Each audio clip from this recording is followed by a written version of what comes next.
이처럼 하나님께서 나를 세상에 보내신 파송의 그 목적을 따라서 주의 복음을 전하며 내가 비록 나가는 선교사는 되지 못할지라도 보내는 선교사가 되어서 함께 하나 나라를 일어나갈 때에 하나님 우리 교회와 함께 하시고 여러분의 삶 속에서 주님의 손이 함께 하시게 될 줄로 믿습니다.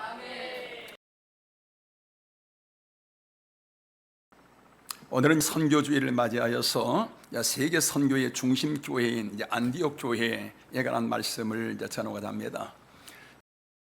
신약 성경에는 대략 30여 개의 교회들이 나옵니다. 이 교회들 중에서 이 땅에 있는 모든 교회들이 가장 닮고 싶어하는 교회, 가장 본이 되는 교회가 안디옥 교회입니다.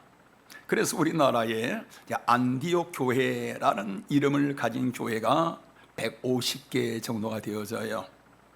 세계 속에 다 합치면은 수천 개 아마 되어지겠지요. 왜 이처럼 수많은 그런 교회들이 안디옥 교회라는 이름을 가지고 그처럼 세워지고 있을까?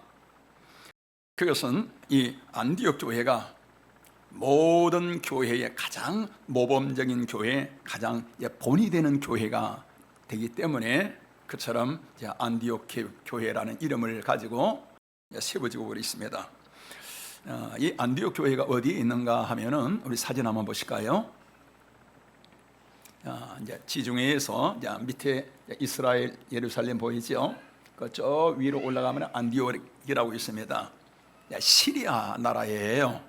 그 나라의 도시가 이 안디옥인데 이 교회가 어떻게 생겨났는가 하면은 사도행전 7장에서 여러분들 스데반 집사 순교 사건 여러분들 생각나시죠?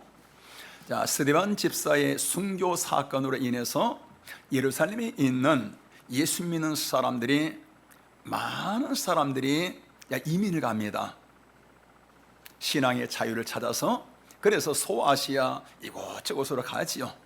그 중에서 한 곳이 안디옥이라는 이곳에 예수 믿는 사람들이 모이게 되어집니다. 그래서 이 유대인 기독교인들, 이 사람들이 모이면은 자발적으로 기도합니다. 그리고 전도합니다. 다들 성령이 충만한 사람들이죠. 그러다 보니까 예수 믿는 사람들이 그 안디옥 그 교회 모임 속에 계속 사람들이 늘어납니다. 그 교회에 지도자 없잖아요. 그 교회를 인도하는 사람도 없습니다. 그런데 그 몇몇 사람들이 날마다 그처럼 기도하고 전도하고 또 교인들이 계속 늘어나고 그 모습을 하나님 보시고서 얼마나 기뻐하시지 않겠어요? 그러다 보니까 그 교회에 대한 성경의 평, 하나님의 하시는 말씀 우리 한번 들어보실까요? 사도행전 11장 21절 다 같이 시작. 주의 손이 그들과 함께 하시며 수많은 사람들이 믿고 주께 돌아오더라. 아멘. 하나님의 손이 그 교회 성도들과 함께 하시는 것입니다. 그러다 보니까 주변에 많은 사람들이 하나님이 함께 하신 그 모습을 보고 쫙 그 교회로 돌아오게 되어지는 것입니다. 예루살렘 교회가 안디옥 교회의 이 소문을 듣게 되어져요. 그러면서 바나바라는 사람을 그 안디옥 교회의 지도자로 파송을 합니다. 바나바가 이 안디옥 교회에 딱 와서 보니까 사도행전 11장 43절 은혜가 보이는 거예요. 교회에 하나님의 은혜가 충만한 것입니다. 은혜를 보고 기뻐하면서 그러면서 사람들이 날마다 계속 교회로 몰려오잖아요. 혼자서 다 가르칠 수가 없어요. 그래서 다소라는 곳에 가서 바울, 그 당시에는 이제 사울이죠. 바울을 데리고 옵니다. 그래서 둘이서 같이 가르치기 시작하는데 그러다 지도자가 없는 가운데서 그렇게 세워지고 있었는데 이제는 두 지도자가 그들을 가르치면서 교회를 세우자 어떤 말까지 들려오게 되어지느냐. 우리 성경 한번 보시겠습니다. 사도행전 11장 25, 26절 시작. 바나바가 사울을 찾으러 다소에 가서 만남에 안디옥에 데리고 와서 둘이 교회에 1년간 모여 있어 큰 무리를 가르쳤고 제자들이 안디옥에서 비로소 그리스도인이라 일컬음을 받게 되었더라. 아멘. 성도들이 주변 사람들로부터 그리스도인이라는 말을 성경에서 처음으로 이제 듣게 되어집니다. 예수 믿는 사람들을 이전까지는 뭐라고 불렀느냐? 제자들 그렇게 불렀습니다. 또 형제들, 또 믿는 자, 또 이 도를 따르는 사람들, 예수 믿는 사람들에 대한 호칭, 지칭이 다 그랬습니다. 그런데 처음으로 이 사람들을 그리스도인, 영어로는 크리스천이라고 이제 부르는 것입니다. 자, 그리스도인이라는 말은 그리스도에게 속한 사람, 또 그리스도를 닮은 사람이란 뜻이에요. 그 도시 사람들이 예수 믿는 그 사람들에게 붙여준 그런 별명인 것입니다. 왜냐하면 예수 믿는 그 사람들을 가만 보니까 말하고 생각하고 행동하는 것이 예수님처럼 살아가는 거예요. 예수님처럼 말을 하는 것입니다. 예수님처럼 행동을 하는 것입니다. 항상 밝은 모습으로 살아가며 항상 전도하며 살아갑니다. 그 모습이 이 사람들이 가만 보니까 자기들과 너무나 달라요. 그러면서 너무나 멋있어요. 너무나 위대하게 보이는 것입니다. 그래서 그 주변의 사람들이 저 사람들은 그리스도인이다. 예수님께 속한 사람들이다. 예수님을 닮은 사람들이다. 라고 그리스도인들이라고 이렇게 말을 합니다. 그래서 사람들이 그들을 그처럼 그리스도인이라 부르며 또 이 땅에 있는 모든 교회들이 안디옥 교회를 닮기를 원하고 있는 것입니다. 예수님처럼 살아가는 그리스도인, 크리스천, 이런 사람들이 안디옥 교회의 성도들만이 아니라 오늘 저도 마찬가지고요, 오늘 여러분들도 마찬가지고요, 우리들도 세상 사람들로부터 저 사람 진짜 예수 믿는 사람이다, 저 사람 진짜 성도다, 저 사람 참된 크리스천이다 라는 그런 말을 주변의 사람들로부터 쫙 들을 수 있으면 얼마나 좋지 않겠습니까? 우리 모두 다 이러한 크리스천, 그리스도인이 되어지기를 주님의 이름으로 축원합니다. 자, 안디옥 교회가 모델이 된 또 한 가지 이유가 있습니다. 그 교회가 기도 위에 세워지는 것입니다. 이 사람들이 이곳으로 이사를 온 것은요, 돈 벌기 위해서 온 것이 아니잖아요. 안디옥이라는 그 도시가 살기 좋아서 이사 온 사람들이 아니잖아요. 이 사람들이 자기 조국을 떠나서 이곳으로 온 이유는 단 한 가지, 예수님 잘 믿기 위해서 오는 것입니다. 그러다 보니까 교우들끼리 만나면은 누가 말할 것도 없어요. 만나면은 그냥 같이 서로 기도합니다. 흩어지면은 누가 말할 것도 없어요. 그냥 삶 속에서 전도하는 것입니다. 그러자 그 모습을 오늘 본문 2절 3절에서 이렇게 말씀하고 있죠. 같이 읽습니다. 주를 섬겨 금식할 때에 성령이 이르시되 내가 불러 시키는 일을 위하여 바나바와 사울을 따로 세우라 하시니 이에 금식하며 기도하고 두 사람에게 안수하여 보내니라. 주를 섬겨서 금식할 때에 지금 그들에게 어떤 문제가 있고 어떤 어려움이 있어서 금식하는 것이 아니에요. 그냥 금식하는 것입니다. 딱 가난한 심령으로 주님 앞에서 바로 살고 싶은 마음으로 금식하면서 딱 교인들처럼 기도하자 하나님께서 바울과 바나바를 선교사로 세워라 라는 하나님의 음성이 교회에 들려옵니다. 그러자 또 금식하면서 이 두 사람을 선교사로 이제 보내게 되어지지요. 이처럼 하나님께서 안디옥 교회와 함께 하시자 놀라운 그런 부흥의 역사가 일어나는 것은 무엇 때문인가요? 그 교회가 기도 위에 세워지는 것입니다. 모든 성도들이 기도로 충만하게 되어지는 것입니다. 여러분들, 이것은 안디옥 교회만이 아니에요. 기독교 역사상 하나님이 역사하시는 모든 교회들은 다 공통점이 뭐냐? 기도가 살아있는 거예요. 기도로 충만한 것입니다. 금년 1월 달 우리 교회 목자들과 같이 용산극장에서 부흥이라는 영화를 봤었는데요. 자, 40초짜리로 잠깐 만들었습니다. 우리 같이 한번 보실까요? 어떻게 하면 하나님께 합당한 감사를 올려드릴 수 있을까? 2023년 미국 에즈베리 대학교에서 24시간 예배가 13일째 이어질 당시 현장에서 부흥을 목격한 이들이 붙들고 기도하던 질문입니다. 이 예배는 현지 언론에까지 소개되며 특별한 부흥의 역사로 기록됐고 내년 전국 개봉을 앞둔 영화 부흥의 제작 계기가 되기도 했습니다. 제작 기간 2년 7개월, 영화 부흥은 미국 켄터키주 윌모어를 시작으로 인도와 이스라엘, 브라질 등 5개 대륙 120개 도시를 직접 밟았습니다. 자, 전 세계의 120개 도시에 강력한 부흥의 그 현장, 여러분들 좀 보셨잖아요. 무수한 어마어마한 사람들이 모여서 기도하고 그러는데요. 이 부흥의 그 출발점이 어디냐면은 미국의 에즈버리 대학입니다. 그 대학교에서 기도와 예배가 한두 시간이 아니고요. 24시간 하루 종일 그렇게 하길 며칠이요? 13일 동안 그 기도와 예배가 계속 날마다 이어져요. 그러다 보니까 여러분들 그 영화 보신 분들 알겠지만 모두가 다요 성령의 충만에 취하여서 그냥 바닥에 그냥 누워서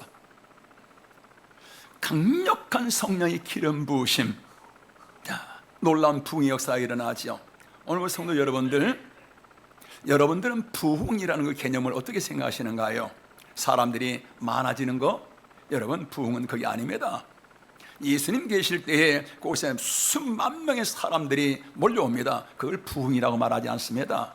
부흥이라는 것은 사람들이 많이 모이는 것을 말하는 것이 아니라 예수님을 닮아가는 사람들이 많아진 것, 삶이 변화되어지는 것, 이것을 부흥이라고 말하는 것입니다.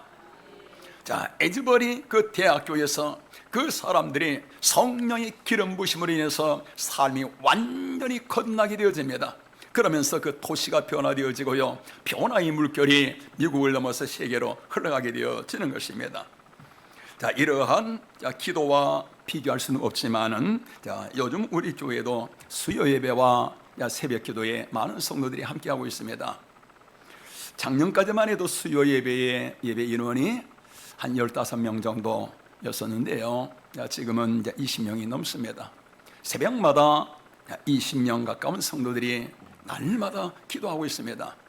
한국 교회에 점점 기도의 힘을 잃어가고 그리고 믿음의 힘을 잃어가고 있는 이때에 참 우리 교회가 숫자적으로는 적지만은 그러나 이처럼 항상 깨어서 기도하고 있다는 것이 저는 얼마나 감사한지 모릅니다.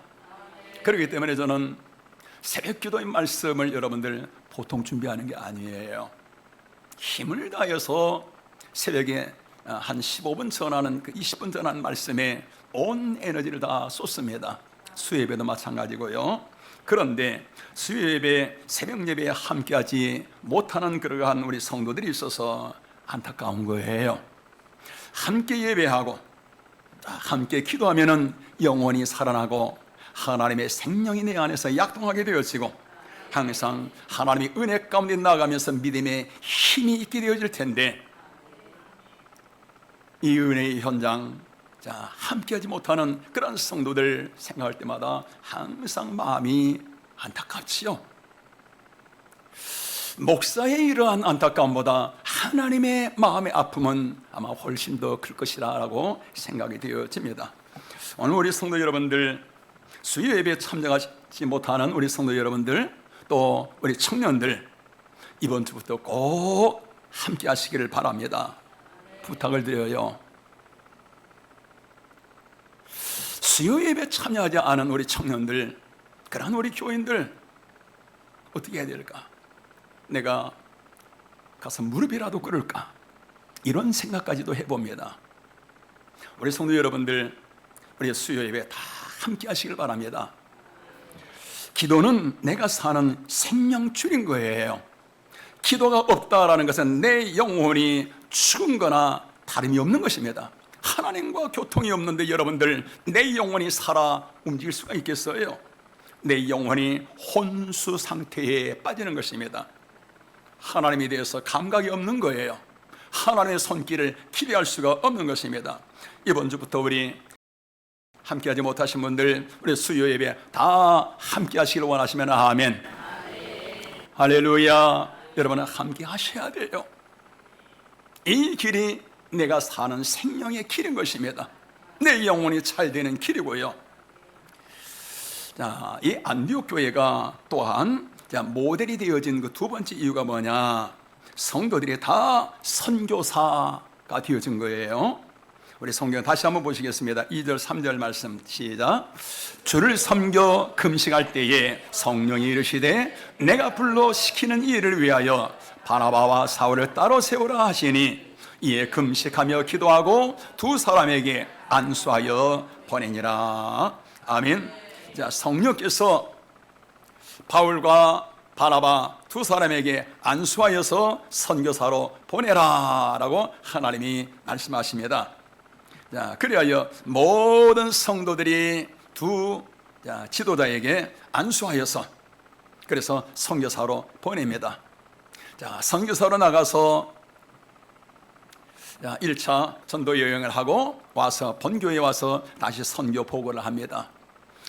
교인들은 그들을 선교사로 보낸 것으로 끝난 것이 아니라 다 선교사와 한 마음이 되어서요, 뜨겁게 선교사들을 위해서 기도하고요, 그리고 그 선교사들이 와서 선교 보고를 하고, 오늘 우리 박일호 선교사님처럼 선교 보고를 하고, 그러자 서로가 한 마음이 되어서 또 2차 전도를 나가는데, 그런데 모든 성도들이 기도로 또 물질로 함께하는 것입니다.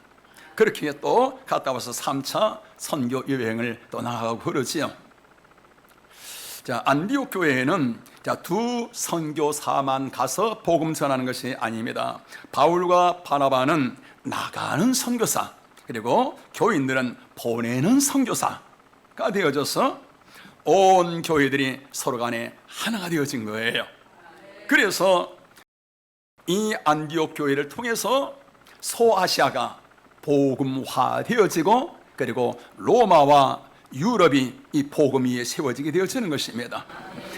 그래서 이 안디옥 교회를 세계 선교의 중심 교회다 그렇게 말을 하지요.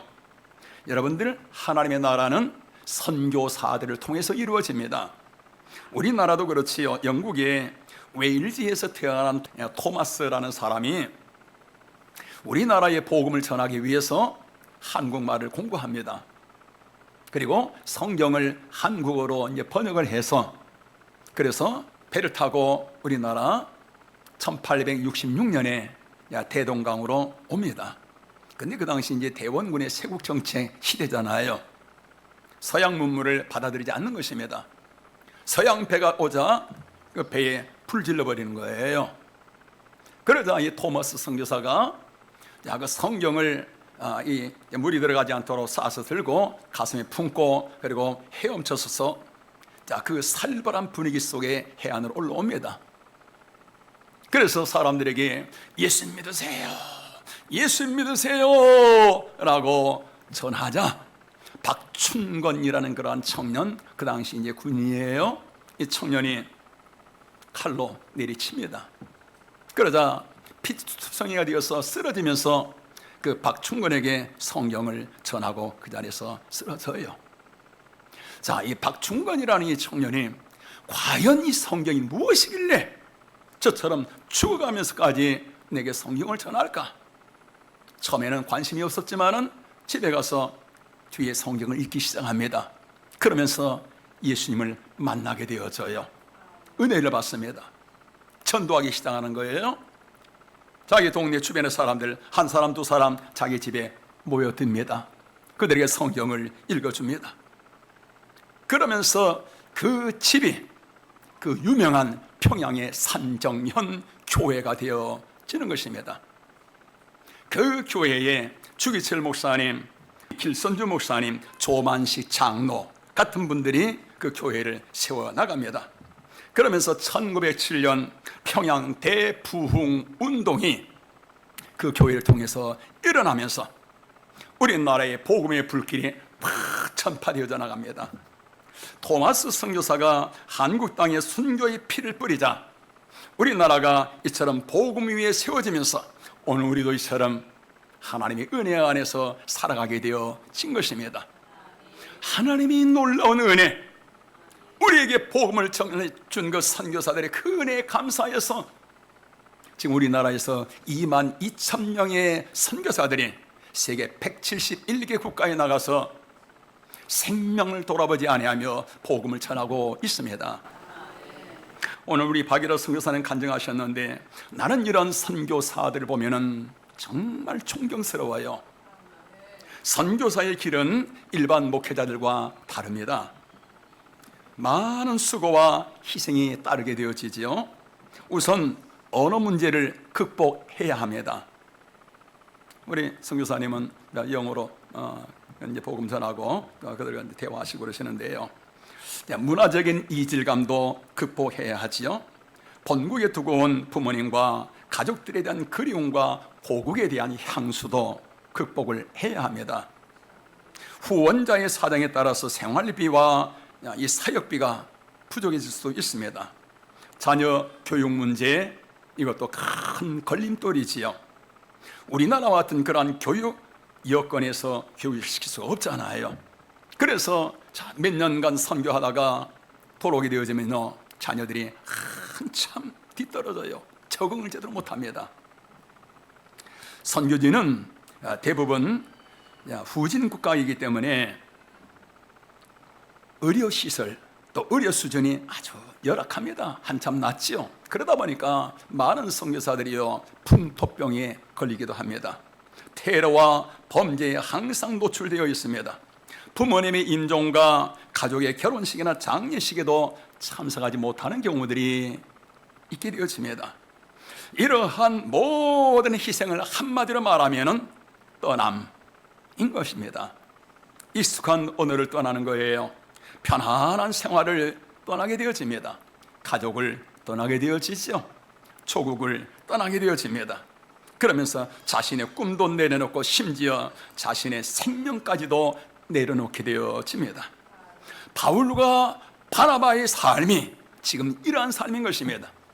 우리나라에서 지금 파송되어진 22,000명의 선교사들도 바로 이러한 삶으로 지금 복음을 전하고 있습니다.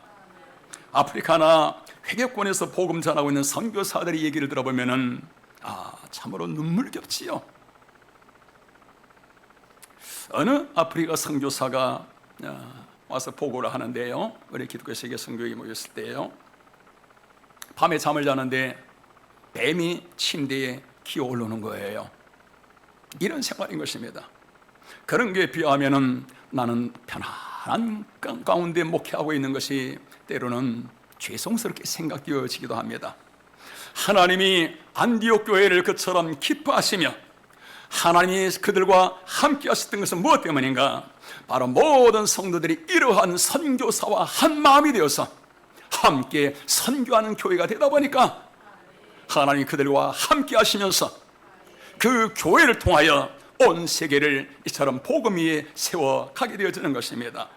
우리 성도 여러분들, 하나님이 우리나라에 세계사에 있지 않는 기적 같은 복을 주셨는데 여러분들은 그 이유가 뭐라고 생각하시는가요? 우리나라의 정치를 잘해서요. 여러분, 링컨 대통령 같은 그런 훌륭한 위대한 정치자들이 있는가요?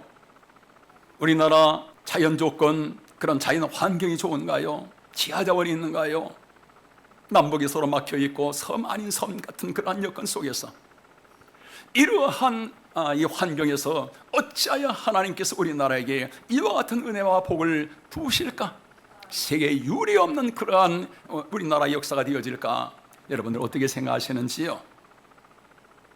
우리나라의 22,000명의 선교사들이 이처럼 생명을 돌아보지 아니하고 우리 기독교 세계 선교에서도 지금 참 회격전에 가서 복음 전하고 있는데요, 죽음의 그러한 위기가 항상 있어요. 모든 걸 다 내려놓고 모든 걸 다 떠나서 복음 전하고 있는 그 수많은 수만 명의 그 선교사들이 우리나라를 통해서 파송되어다 보니까 하나님께서 안디옥 교회와 함께 하시고 일하신 거 하나님, 우리나라와 함께 하신 것입니다. 하나님 우리나라에 그렇기 때문에 복을 주실 수밖에 없는 거예요. 여러분들, 하나님 우리 한 사람 한 사람을 이 세상에 선교사로 파송하신 것입니다. 그래서 바울과 바나바처럼 나가는 선교사, 아니면은 기도와 물질로 후원하는 보내는 선교사가 되어서 하나님의 나라를 이 땅에 이뤄가게 하시는 것입니다. 우리가 이 땅에 하나님의 나라를 전파하며 건설하다가 때가 되어서 하나님이 부르시면은 금이 환양 영광 가운데 하나님 나라 내 본향으로 가는 것이 우리의 위대한 사명인 것입니다. 여러분들, 우리가 이 세상에서 잘 먹고 잘 입고 세상 것 즐기면서 살아가는 거 여러분들 아무 의미가 없어요. 우리 인생의 가치가 거기에 있는 게 아닙니다. 주님 앞에 설 때는 아무것도 아닌 거예요. 우리 성도 여러분들, 우리는 삶의 초점을 거기에 맞추면 안 됩니다. 우리는 그러한 삶을 살아서는 안 돼요. 토마스 선교사가 피를 뿌려서 우리나라를 복음 위에 세운 것처럼 우리도 다 선교사가 되시길 바랍니다.